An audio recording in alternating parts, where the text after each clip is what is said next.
मैं नेहा और हम पढ़े थे क्लास 8 के मैथ्स में chapter number 2 linear equations and one variable. Last video में हमने सॉल्व किया था एक्सरसाइज 2.2 के कुछ क्वेश्चंस और इस वीडियो में हम सॉल्व करेंगे एक्सरसाइज 2.2 के रिमेनिंग क्वेश्चंस। तो शुरू करते हैं। हम देखते हैं क्वेश्चन नंबर 10। क्वेश्चन है the number of boys and girls in a class are in the ratio 7:5। एक क्लास में कुछ लड़के हैं और कुछ लड़कियां हैं, दोनों के बीच में जो रेशियो है यानी कि लड़के कुछ हैं कुछ लड़कियां हैं, मान लेते हैं 10 लड़के हैं तो कितनी लड़कियां हैं, तो उन दोनों के बीच में जो रेशियो है वो 7:5 के रेशियो में है। यानी कि अगर बॉयज 7 होंगे तो गर्ल्स 5 होंगी, इस रेशियो में ये है। ठीक है, the number of boys is 8 more than the number of girls. तो जितने भी लड़के हैं या फिर जितने भी लड़कियां हैं, नंबर ऑफ लड़के ज्यादा है नंबर ऑफ लड़कियों से। कितना ज्यादा है? 8 ज्यादा है। What is the total class strength? हमसे पूछा गया है कि क्लास में टोटल कितने बच्चे हैं, तो हम कैसे सॉल्व करेंगे इस क्वेश्चन को? हम मानते हैं let the number of boys is equal to 7x। Since लड़के ज्यादा है और 7:5 रेशियो में है, सो हम मानते हैं कि नंबर ऑफ बॉयज 7x है। So number of girls in class कितने हो जाएंगी? इज इक्वल टू 5x हो जाएगा, रेशियो को मेंटेन करते हुए। ठीक है, अब हमें दोनों के स्ट्रेंथ में डिफरेंस दिया हुआ है, दोनों के स्ट्रेंथ का डिफरेंस हम यहाँ पे भी निकाल लेते हैं कि दोनों के स्ट्रेंथ में कितना डिफरेंस है। तो हम निकालते हैं डिफरेंस इन स्ट्रेंथ। कितना डिफरेंस है? 7x माइनस 5x होगा। ठीक है, तो 7x माइनस 5x हो जाएगा 2x। But according to question क्या दिया हुआ है? हमारे क्वेश्चन में दिया हुआ है कि दोनों में जो नंबर ऑफ बॉयज और नंबर ऑफ गर्ल्स में जो डिफरेंस है वो 8 के बराबर है। सो अकॉर्डिंग टू क्वेश्चन हमारे पास जो डिफरेंस इन स्ट्रेंथ है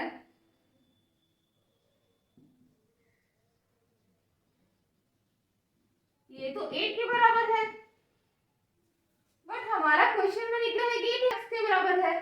सो ये क्या हो जाएगा? डिफरेंस इन स्ट्रेंथ बराबर हो जाएगा 8 के, यानी कि 2x बराबर हो जाएगा 8 के। सो अब हम क्या करेंगे, दोनों साइड्स को 2 से डिवाइड दे देंगे। ठीक है, यहाँ पर रीजन भी लिख देते हैं, dividing by 2 on both sides.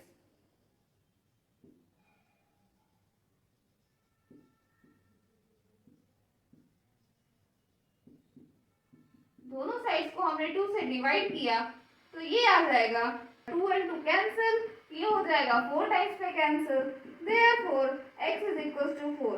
x का वैल्यू 4 आ गया। अब इसकी मदद से हम ये निकाल सकते हैं कि कितने बॉयज हैं और कितने गर्ल्स हैं। तो हम निकालते हैं number of boys. Number of boys है 7x और हमारा x का वैल्यू आ गया 4, तो ये हो जाएगा 7 मल्टीप्लाइड बाई 4, यानी कि हो जाएगा ये 28। ठीक है, सिमिलरली नंबर ऑफ गर्ल्स, ये है कितने? 5x। ठीक है, ये हो गया 5 मल्टीप्लाइड बाई 4, यानी कि 20। ठीक है, अब एक क्लास में लड़के और लड़कियां ही तो होते हैं, इसके अलावा तो और कुछ होता नहीं है। सो अगर हम बॉयज और गर्ल्स ऐड करते तो वो हो जाएगा टोटल क्लास का स्ट्रेंथ। सो हम निकालते हैं टोटल क्लास स्ट्रेंथ।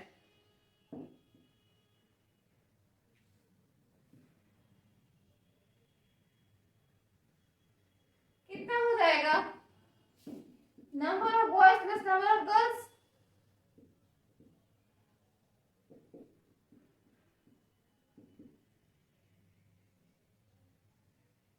अब हमें पता है कि नंबर ऑफ बॉयज है 28 और नंबर ऑफ गर्ल्स है 20। सो ये हो जाएगा 28 प्लस 20 यानी कि 48, यानी कि क्लास में टोटल 48 बच्चे हैं।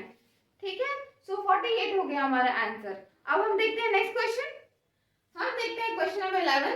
क्वेश्चन है बाइचुंग's father is 26 years younger than बाइचुंग's grandfather, ठीक है, and 29 years older than Bhaichung. यहाँ पर हम लोग 3 जनरेशन का बात कर रहे हैं, ठीक है। सो पहला जनरेशन में है बाइचुंग, सेकेंड जनरेशन में है उसके फादर, और तीसरा जनरेशन में है उनकी ग्रैंडफादर, ठीक है। ये 3 जनरेशन का बात हो रहा है। अब ऑफ कोर्स ग्रैंडफादर सबसे बड़े हैं तो इनसे छोटे होंगे इनके फादर, और इनके फादर से छोटा होगा ये बाइचुंग, ठीक है। अब इसका एक डिफरेंस दिया हुआ है, क्या बोला जा रहा है, Bhaichung father is 26 years younger than Bhaichung grandfather, यानी कि इसके फादर जो है और इसके ग्रैंडफादर जो है दोनों के बीच का एज का डिफरेंस 26 इयर्स है, ठीक है। आगे क्या कहा जा रहा है, and 29 years older than Bhaichung, यानी कि यहाँ पर जो बाइचुंग के फादर का बात हो रहा है, ये यहाँ पे कहा जा रहा है कि बाइचुंग से 29 इयर्स बड़े हैं। तो यहाँ पर डिफरेंस दिया हुआ है 29 इयर्स का, ठीक है। 3 जनरेशन का बात हो रहा है, ग्रैंडफादर बड़े हैं फादर से 26 इयर्स से, फादर बड़े हैं बाइचुंग से 29 इयर्स से। और क्या दिया हुआ है, the sum of the ages of all the three is 135 years। ये तीनों का जो एज है, तीनों के एजेस को ऐड कर दे हम तो आ जाएगा 135 इयर्स।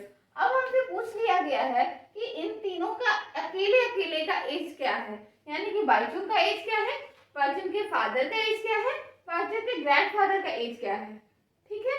सो हम बनाते हैं, हम मानेंगे बाइचुंग का एज x है।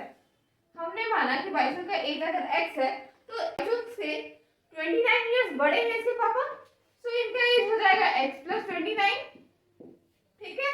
और इनसे बड़े हैं इसके ग्रैंडफादर 26 इयर्स से, तो ये हो जाएगा x प्लस 29 प्लस और 26, ठीक है।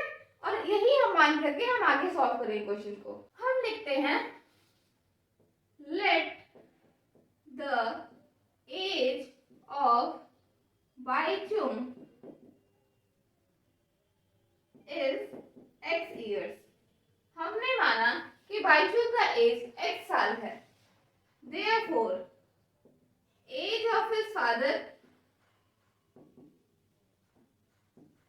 इसके फादर का क्या एज हो जाएगा, 29 इयर्स का डिफरेंस है, तो ये हो जाएगा x प्लस 29 इयर्स। आगे एज ऑफ हिज ग्रैंडफादर, तो ग्रैंडफादर और फादर के एज के बीच का डिफरेंस है 26 इयर्स, तो ये हो जाएगा x plus 29 plus of 26 years, ठीक है। तो ये हो जाएगा x प्लस 29 प्लस 26 इयर्स, यानी कि ये हो जाएगा x प्लस 55 इयर्स, ठीक है। कितना एज आ गया इसके ग्रैंडफादर का, आ गया x प्लस 55 इयर्स। अब आगे देखते हैं, आगे हमें दिया हुआ है sum of ages of all the three, तो हम यहाँ पर भी निकालते हैं sum of ages of all three, ठीक है। लिखते हैं हम सम ऑफ देयर एजेस, तीनों के एजेस का हम सम निकालते हैं तो क्या आएगा, हमारे पास आएगा x plus 29 plus x plus 55, कितना आ जाएगा इसका value, x plus 29 plus x plus 55, ये सब ईयर्स में आएगा, तो ये हो जाएगा 3x प्लस 84 ईयर्स, ठीक है। लेकिन अकॉर्डिंग टू क्वेश्चन हमारे पास क्या है, क्वेश्चन के हिसाब से तो sum of the ages of all the three is 135 years, तो हम लिखते हैं according to question sum of their ages is equal to 135 years. तीनों का एज का सम तो 135 इयर्स है, लेकिन यहाँ पर आया है 3x प्लस 84 इयर्स, तो हम लिखेंगे 3x plus 84 is equal to 135 होगा। क्योंकि यहाँ पर भी सम ऑफ देयर एजेस है, यहाँ पर भी सम ऑफ देयर एजेस है। यहाँ पर जो हमने निकाला है ये इस हिसाब से निकाला है कि हमने क्या क्या माना है, और यहाँ पर जो क्वेश्चन के हिसाब से दिया हुआ है, तो दोनों ही इक्वल होगा। ये हो जाएगा 3x is equal to 135 minus 84। Reason लिख देंगे, ट्रांसपोजिंग 84 टू RHS। 84 को हमने राइट हैंड साइड में ट्रांसपोज किया है, ये हो जाएगा 3x इक्वल्स टू 51। ठीक है, अब 3x by 3 equals to 51 by 3 क्या होगा reason, dividing both sides by 3, dividing by 3 on both sides.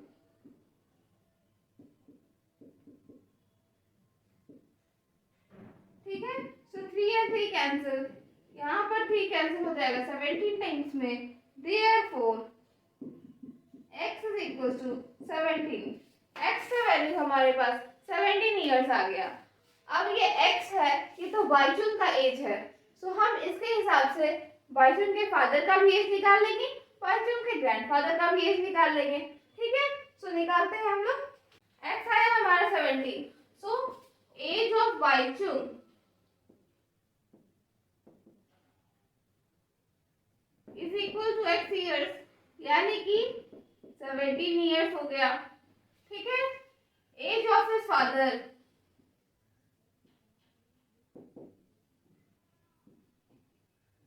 Is equal to x plus 29 years, यानी कि ये हो गया 17 प्लस 29 ईयर्स, यानी कि ये हो गया 46 ईयर्स। ठीक है, अब निकाल दे एज ऑफ हिज ग्रैंडफादर,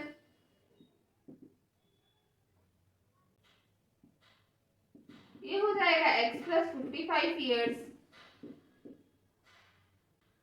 यानी कि ये हो जाएगा 17 plus 55 years,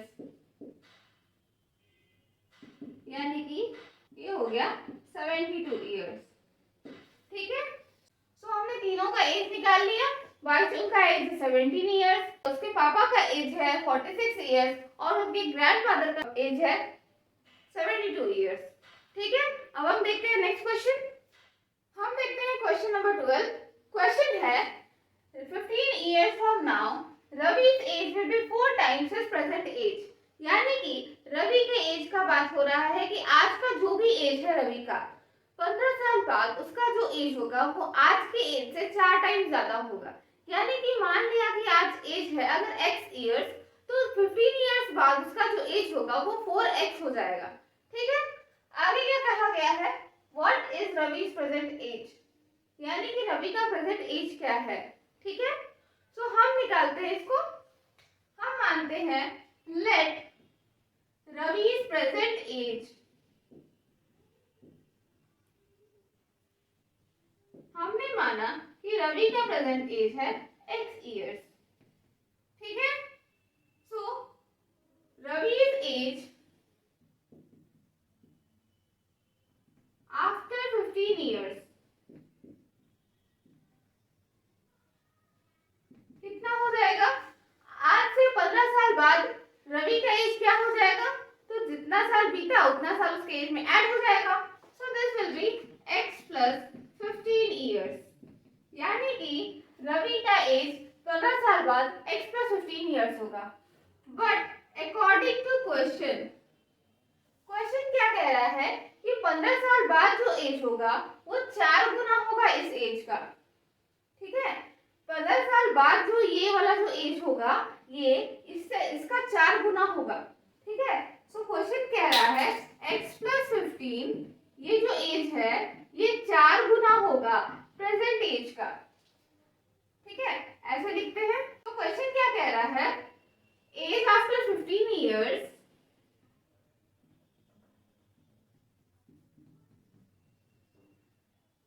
is equal to 4 times present age। यही तो कह रहा है ना क्वेश्चन। सो क्या हो जाएगा, 15 साल बाद है इसका एज x प्लस 15 ईयर्स, ये हो जाएगा x प्लस 15 और 4 टाइम्स प्रेजेंट एज है x ईयर्स, सो ये हो जाएगा 4 मल्टीप्लाइड बाय एक्स। ठीक है, ये क्या हो जाएगा x plus 15 is equal to 4x।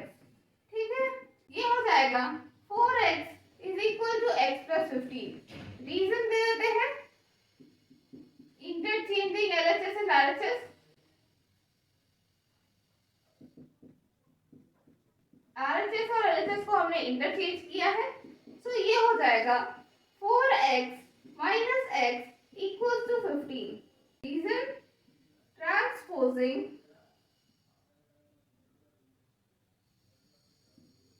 x to LHS। x को हमने LHS पे ट्रांसपोज किया है, ये हो जाएगा 3x इज इक्वल टू 15। ठीक है, अब दोनों साइड को हम 3 से डिवाइड कर देंगे। ये हो गया 3x by 3 equals to 15 by 3। Reason, dividing both sides by 3।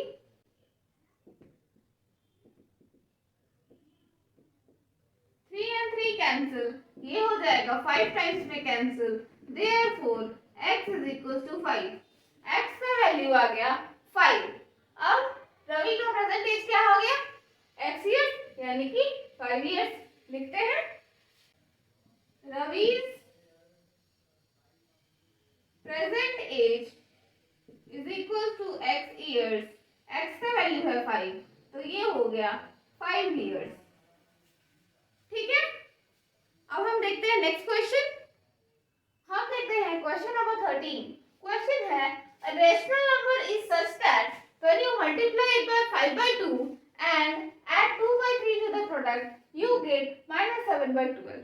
यानी कि यहाँ पर हमें दो ऑपरेशंस करने हैं। ठीक है, पहला ऑपरेशन क्या लिखा हुआ है, we have to multiply it by 5 by 2। पहले हमको जो भी नंबर है उसे 5 by 2 से मल्टीप्लाई करना है and add 2 by 3 to the product। यानी कि मल्टीप्लाई करने के बाद हमें जो भी मिला, ठीक है, उसे हम 2 by 3 ऐड करेंगे। ठीक है, उसमें जब हम 2 by 3 ऐड करेंगे तो हमें मिलेगा -7 by 12। ठीक है, तो जैसे ही हम ऐड करते हैं हमारा रिजल्ट आ जाता है -7 by 12। अब हमें वो नंबर निकालना है, तो हम पहले देखते हैं कि वो नंबर क्या है और उस पर ऑपरेशन करने का क्या असर पड़ रहा है। तो हम लिखते हैं let the number be x।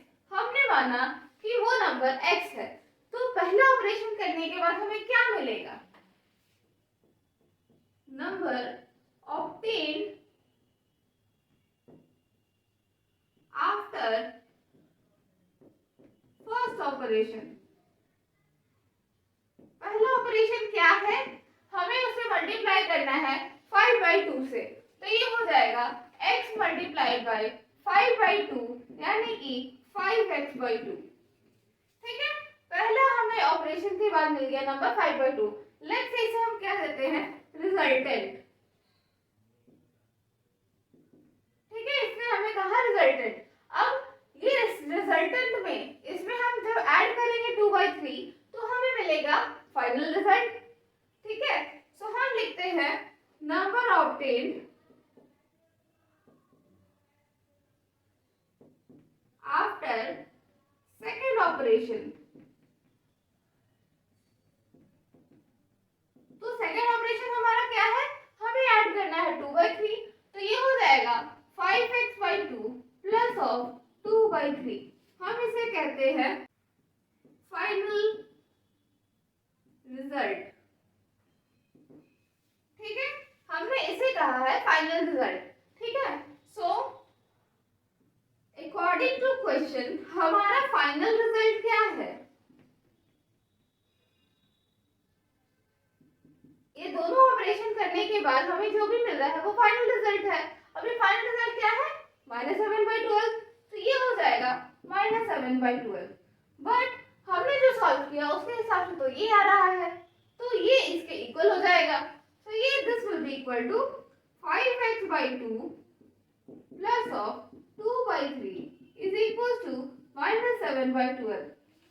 ठीक है, अब 5x by 2 will be equal to -7 by 12 minus of 2/3। Reason लिखते हैं, ट्रांसपोजिंग 2/3 टू RHS। हमने 2/3 को RHS पे ट्रांसपोज किया है, तो ये क्या हो गया, 5x/2 will be equal to 12 हो गया एलसीएम, -7 ऐसा ही रह जाएगा। 12 को जब 3 से डिवाइड करेंगे ये हो जाएगा 4, 4 multiplied by 2 8, so this will B -8। ठीक है, अब क्या आ गया, ये आ गया 5x/2 इज इक्वल टू -7 -8 हो जाएगा -15/12, so this will be equal to -15/12। ठीक है, अब हम दोनों साइड को 2 से मल्टीप्लाई कर देते हैं, ये हो गया 5x/2 multiplied by 2 is equal to -15/12 multiplied by 2। Reason, multiplying both sides by 2। दोनों साइड्स को हमने 2 से मल्टीप्लाई किया है, ये 2 कैंसिल, ये 2 6 टाइम्स में कैंसिल, ये देखो ये दोनों 3 से डिविजिबल है, सो ये हो जाएगा 2 टाइम्स में कैंसिल, ये हो जाएगा 5 टाइम्स में cancel, so 5x will be equal to -5/2। ठीक है, अब करते हैं दोनों साइड्स को 5 से डिवाइड, -5/2 मल्टीप्लाइड बाई 5। लिखते हैं reason, dividing by 5 on both sides.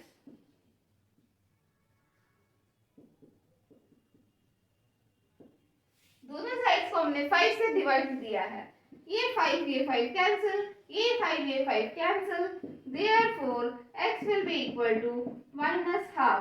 सो हमारा नंबर क्या निकल गया, नंबर था x, तो x क्या है, -12 है। Therefore,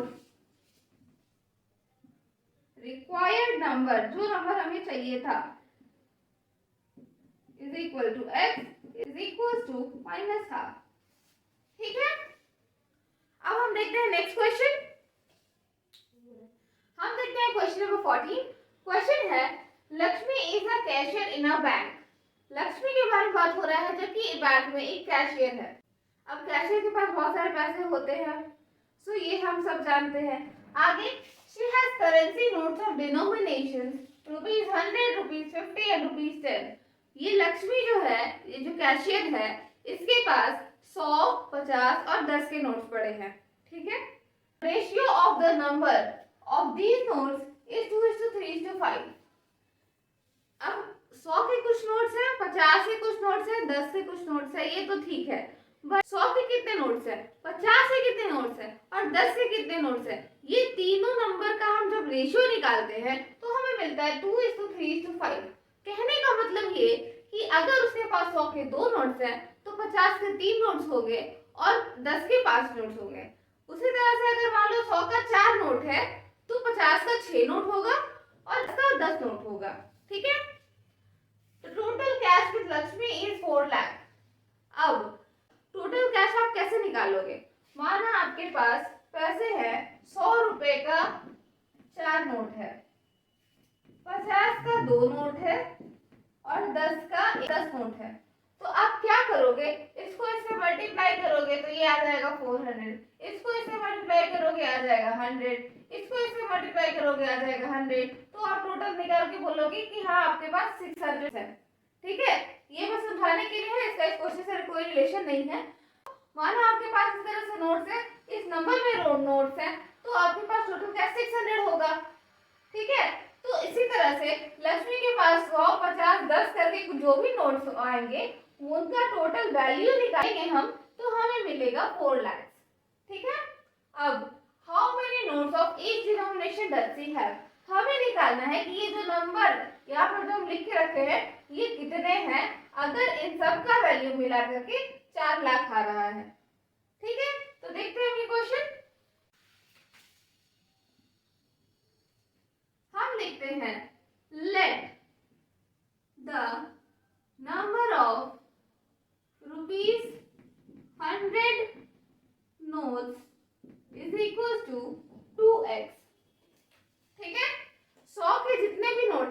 मानते हैं 2x। हमने यहाँ पर 2x क्यों लिखा है? क्योंकि 100, 50, 10 इन तीनों के नोट्स में जो भी रेशियो है वो 2:3:5 है। तो जो भी नोट्स का नंबर रहेगा वो 2x, 3x, 5x इस तरह से रहेगा। ठीक है, आगे नंबर ऑफ ₹50 नोट्स कितना हो जाएगा? 2x है तो ये 3x होगा।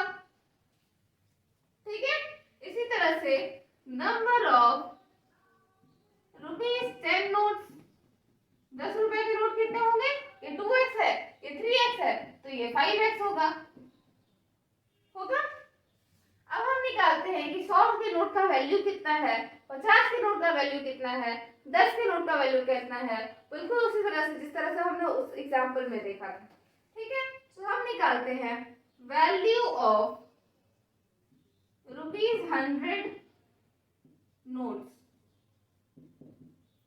100 रुपए के जितने भी नोट्स है उनका वैल्यू कितना है? ये हो जाएगा करेंसी मल्टीप्लाइड बाय नंबर, तो ये हो जाएगा ₹200x। ठीक है, आगे हम देखते हैं value of ₹50 notes. Value of ₹50 notes, 50 रुपए के नोट का क्या वैल्यू है? ये हो जाएगा 50 मल्टीप्लाइड बाय 3x, यानी कि हो जाएगा 150x। ठीक है, इसी तरह से हम 10 रुपए के नोट का वैल्यू निकाल लेते हैं। वैल्यू ऑफ ₹10 नोट्स, 10 रुपए के नोट का वैल्यू है ₹10 मल्टीप्लाइड बाय 5x, यानी कि हो जाएगा 50x। ठीक है, 100 रुपए के नोट का वैल्यू इतना है, 50 रुपए के जितने भी नोट्स हैं उनका वैल्यू 150x है और 10 रुपए के जितने भी नोट्स हैं उनका वैल्यू 50x है। अब हम निकालते हैं कि टोटल वैल्यू इसके पास कितना है। यही तीनों को मिला करके तो होगा ना टोटल कैश। तो इसके पास है total cash value, total cash value is equal to ₹200x plus ₹150x plus ₹50x।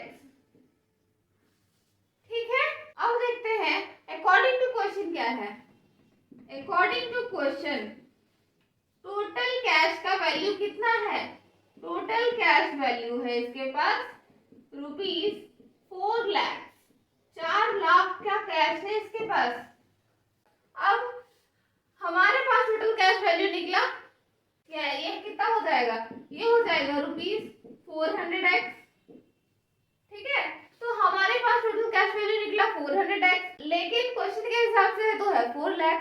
अब हम इन दोनों को कंपेयर करके x का वैल्यू निकाल सकते हैं, तो ये हो जाएगा ₹400x is equal to ₹4 lakh. अब दोनों साइड को 400 से डिवाइड कर देंगे, तो 400x by 400 will be equal to 4 lakhs by 400। ठीक है, रीजन क्या है? Dividing both sides by 400। दोनों साइड्स को हमने 400 से डिवाइड किया, ये कैंसिल, ये कैंसिल होकर के आ जाएगा 1000।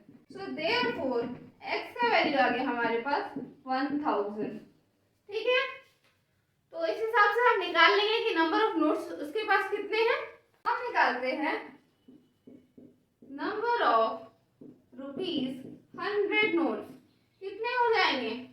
हमारे पास था 2x, x का वैल्यू है 1000, तो ये हो गया 2 मल्टीप्लाई बाय 1000, यानी कि हो गया 2000। ठीक है,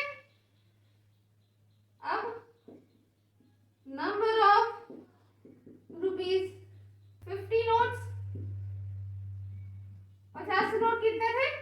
3x था, तो 3x, x का वैल्यू हो गया 1000 पुट किया तो ये आ गया 3000, यानी कि इसके पास 50 के 3000 नोट्स हैं। आगे नंबर ऑफ 10 नोट्स। 10 के नोट्स कितने थे? 5x थे। सो x का वैल्यू जब पुट किया, ये हो गया 5 मल्टीप्लाइड बाई 1000 यानी कि 5000। ठीक है, इसका मतलब लक्ष्मी के पास 100 के 2000 नोट्स हैं, 50 के 3000 नोट्स हैं और 10 के 5000 नोट्स हैं। ठीक है, अब हम देखते हैं नेक्स्ट क्वेश्चन। हम देखते हैं क्वेश्चन नंबर 15। क्वेश्चन है I have a total of rupees 300 in coins of denominations 1 rupees, 2 rupees and 5 rupees। यानी कि मेरे पास टोटल 300 रुपए हैं और वो भी सिक्के में हैं। ठीक है, कितने कितने के सिक्के मेरे पास? 1 रुपए के सिक्के हैं, 2 रुपए के सिक्के हैं और 5 रुपए के सिक्के हैं। इन्हीं सिक्कों से टोटल मिलाकर के जो अमाउंट है वो रुपीज 300 है। आगे क्या कहा गया है? The number of rupees 2 coins is 3 times the number of rupees 5 coins। यानी कि 2 रुपए के जितने भी सिक्के हैं वो 3 गुना है रुपीज 5 के सिक्के से। यानी कि अगर 5 रुपए का एक सिक्का है मेरे पास तो 2 रुपए का 3 सिक्का है। अगर मेरे पास 5 का 2 सिक्का है तो 2 के 6 सिक्के हैं। इसी तरह से 1:3 रेशियो में चल रहा है। 5 का कम सिक्का है और 2 का ज्यादा सिक्का है। ठीक है, total number of coins is 160। अब 2 और 5 का तो जिक्र कर दिया गया बट एक का जिक्र नहीं है, तो इसके लिए कहा गया है कि टोटल 160 सिक्के हैं। यानी कि मेरे पास टोटल 160 सिक्के हैं। अब इसमें 1 रुपए के भी सिक्के हैं, 2 रुपए के भी सिक्के और 5 रुपए के भी सिक्के हैं। अब 2 और 5 के सिक्के को मैं साइड कर दूं तो मेरे पास सारे 1 रुपए के सिक्के होंगे। अब 2 और 5 के बारे में हमें क्वेश्चन में दिया हुआ है, एक का नहीं दिया हुआ है। उसके लिए ये दिया हुआ है कि टोटल मेरे पास 160 सिक्के हैं। अब 2 रुपए का और 5 रुपए का सिक्का जो भी निकलेगा मेरे पास वो हम 160 में से माइनस कर देंगे तो मेरे पास 1 रुपए के जितने सिक्के हैं वो निकल जाएगा। How many coins of each denomination are with me? यानी कि मुझे ये निकालना है कि मेरे पास 1 रुपए, 2 रुपए, 5 रुपए के कितने कितने सिक्के हैं। ठीक है, तो सॉल्व करते हैं ये क्वेश्चन। हम मानते हैं let the number of rupees 5 coins be x। अब हम 5 के सिक्के से स्टार्ट क्यों किए हैं? क्योंकि 5 का सिक्का से ही रिलेटेड है हमारा 2 का सिक्का। 5 का सिक्का कम है इसलिए कम के लिए हम x यूज किए हैं और 2 रुपए कॉइन के लिए हम 3 टाइम्स ऑफ ये करके निकाल लेंगे। ठीक है, सो इसी से हो गया number of rupees 2 coins is equal to 3 times है किसका? नंबर ऑफ 5 रुपए कॉइन्स है। 5 रुपए कॉइन्स का नंबर है x, तो ये हो जाएगा 3 मल्टीप्लाइड बाई x यानी कि 3x। ठीक है, 2 रुपए के 3x है और 5 रुपए के x सिक्के हैं। अब ये दोनों को ऐड करने पर कितना हो रहा है? Number of rupees 2 and rupees 5 coins together, दोनों को अगर हम मिला दें तो मेरे पास कितने सिक्के होंगे? x प्लस 3x सिक्के होंगे। दैट मीन्स कि 4x सिक्के होंगे मेरे पास। अब मुझे कहा गया है कि टोटल नंबर ऑफ कॉइन्स 160 है। ठीक है, क्या कहा गया है?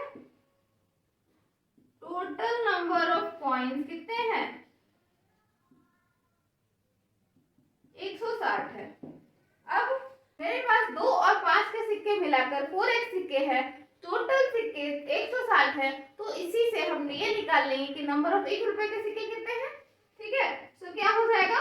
Number of 1 rupee coins 160 minus of 4x।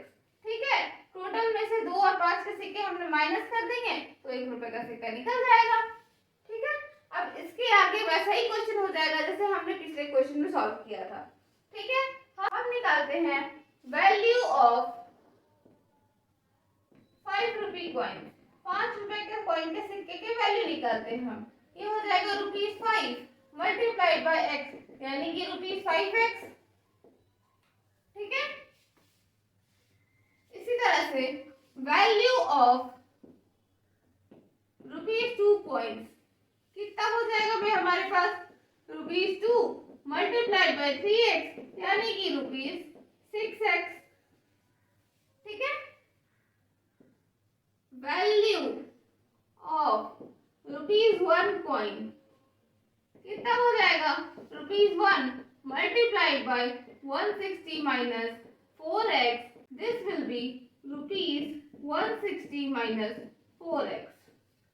ठीक है, अब मेरे पास टोटल कॉइन वैल्यू कितना हो गया वो निकाल लेंगे।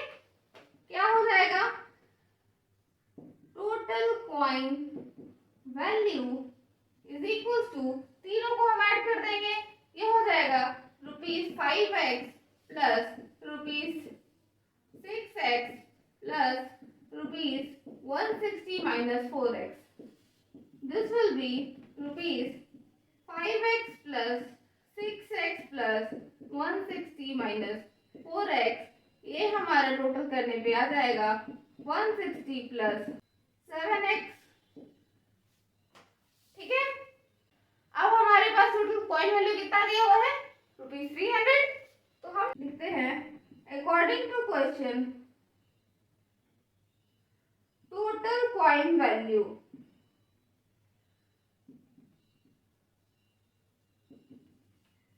कॉइन वैल्यू हमारे पास कितना हो जाएगा? ₹300, ये क्वेश्चन के हिसाब से है। अब टोटल कॉइन वैल्यू हमारा आया 160 प्लस 7x, लेकिन क्वेश्चन के हिसाब से 3x, तो दोनों बराबर हो जाएगा। So we will have 160 plus 7x is equal to 300 होगा। आगे हम इधर सॉल्व करते हैं, ये हो जाएगा 7x is equal to 300 minus 160. Reason transposing 160 to RHS, 160 को हमने RHS पे ट्रांसपोज किया है। सो क्या हो जाएगा?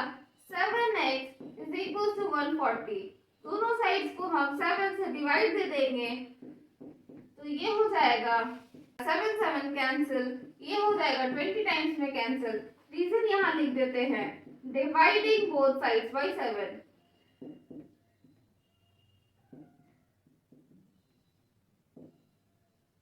दोनों साइड्स को हमने 7 से डिवाइड दे दिया है, तो ये क्या आ गया? x का वैल्यू आ गया हमारे पास 20। ठीक है, अब हम निकालते हैं कितने डिनोमिनेशन से कितने कॉइन है मेरे पास। तो देयरफॉर नंबर ऑफ ₹5 कॉइन्स, 5 रुपए के सिक्के x थे, यानी कि हमारे पास 20 5 रुपए के कॉइन्स है। ठीक है, नंबर ऑफ ₹2 कॉइन्स, 2 रुपए के 3x सिक्के थे, यानी कि 3 मल्टीप्लाइड बाय 20, यानी कि 60 सिक्के हैं 2 रुपीस के। ठीक है, अब नंबर ऑफ ₹1 कॉइन्स, ये कितना था?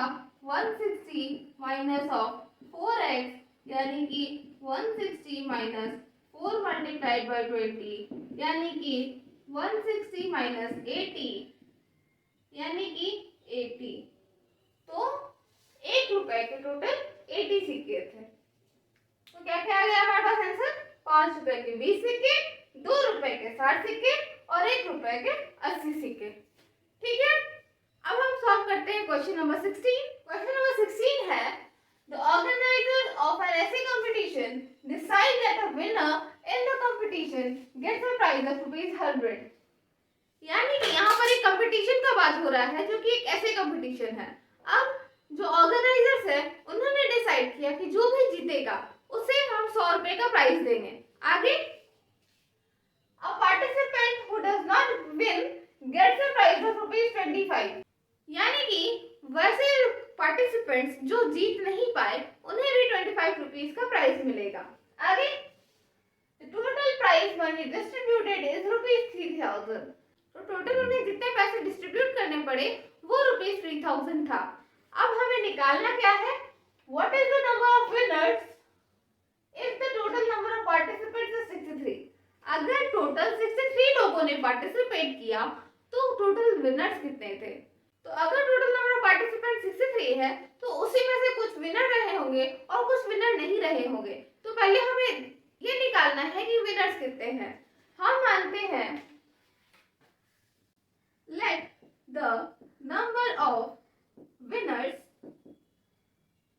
Equal to x। अब हमें पता है कि टोटल नंबर ऑफ पार्टिसिपेंट्स कितने हैं, टोटल नंबर ऑफ पार्टिसिपेंट्स कितने हैं,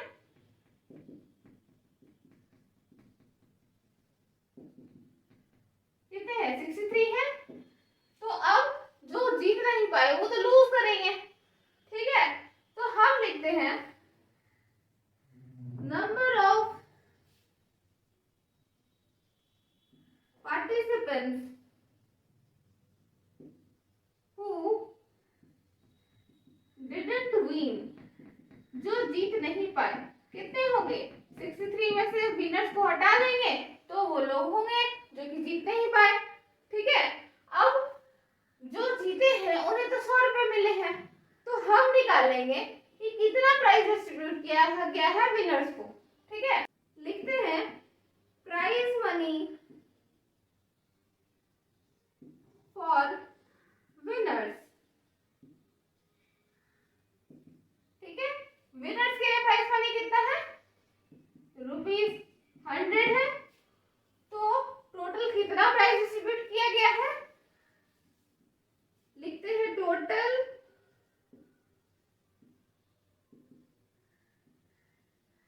prize money distributed to winners,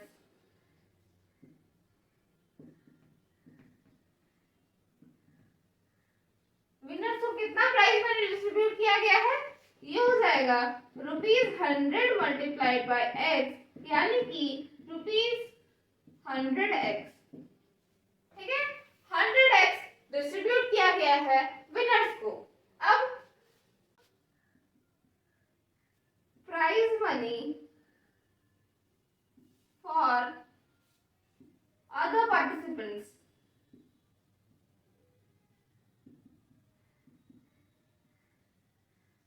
other participants के लिए तो प्राइज मनी कितना है 25 है। अब टोटल प्राइज मनी कितना मिला है उनको, हम लिखते हैं total prize money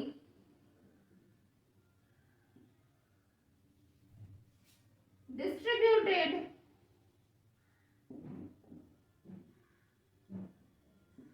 to other participants, other participants को कितना प्राइज मनी डिस्ट्रीब्यूट किया गया,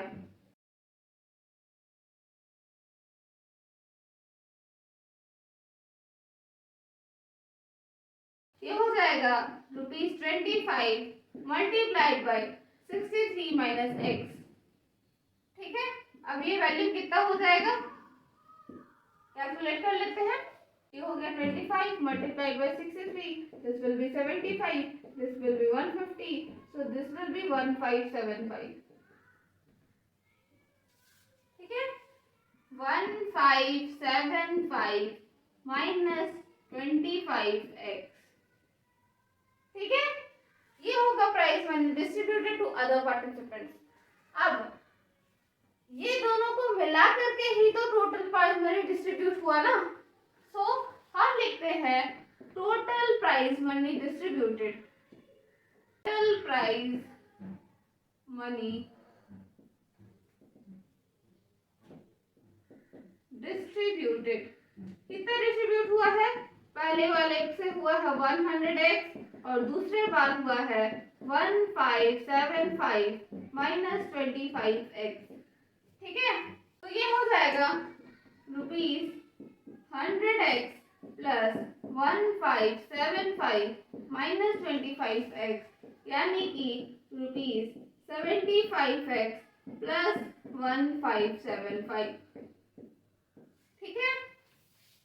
इतना प्राइस मनी टोटल डिस्ट्रीब्यूट किया गया है, लेकिन क्वेश्चन क्या कह रहा है, क्वेश्चन के हिसाब से टोटल प्राइस मनी डिस्ट्रीब्यूटेड है ₹3000, ठीक है। क्या है टोटल प्राइस मनी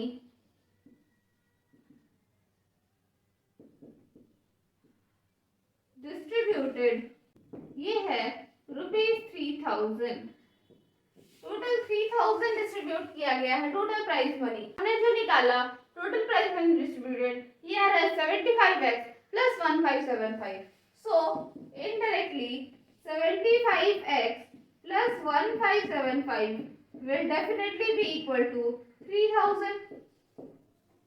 ठीक है, अब 75x का क्या वैल्यू आ जाएगा, ये हो जाएगा 3000 minus 1575. Reason, transposing 1575 to RHS.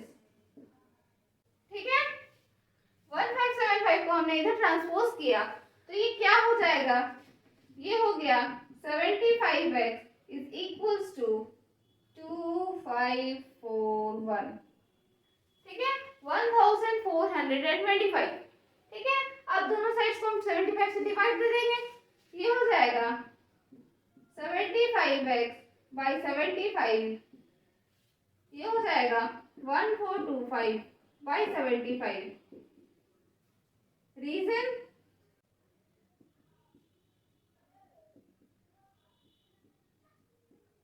Dividing both sides by 75. ठीक है, वैल्यू क्या आ जाएगा, ये 75 तो कैंसिल हो गया, यहाँ पर हम डिवाइड करके देख लेते हैं. 75 और इधर है 1425, this will B 175, this will B 7675. ये हो जाएगा 9 टाइम्स में 675 कैंसल्ड आउट. सो x का वैल्यू आ गया 19. ठीक है, क्या हमें निकालना था, नंबर ऑफ विनर्स निकालना था. सो हमारे पास टोटल नंबर ऑफ विनर्स कितने हो गए, हम लिखते हैं number of winners is equal to x 19. ठीक है, सो ये था एक्सरसाइज 2.2 का सेकंड पार्ट. नेक्स्ट वीडियो में हम सॉल्व करेंगे एक्सरसाइज 2.3. अगर आपको ये वीडियो पसंद आया तो इसे लाइक करें, कमेंट करें और अपने फ्रेंड्स के बीच में शेयर करें. अगर आपको इसमें कोई कमी नजर आई तो वो भी आप कमेंट कर सकते हैं. इसके अलावा अगर आपको कोई डाउट है या फिर आप किसी क्वेश्चन को किसी दूसरे तरीके से सॉल्व करते हुए देखना चाहते हैं तो आप वो भी कमेंट कर सकते हैं. आज के लिए इतना ही. Thank you.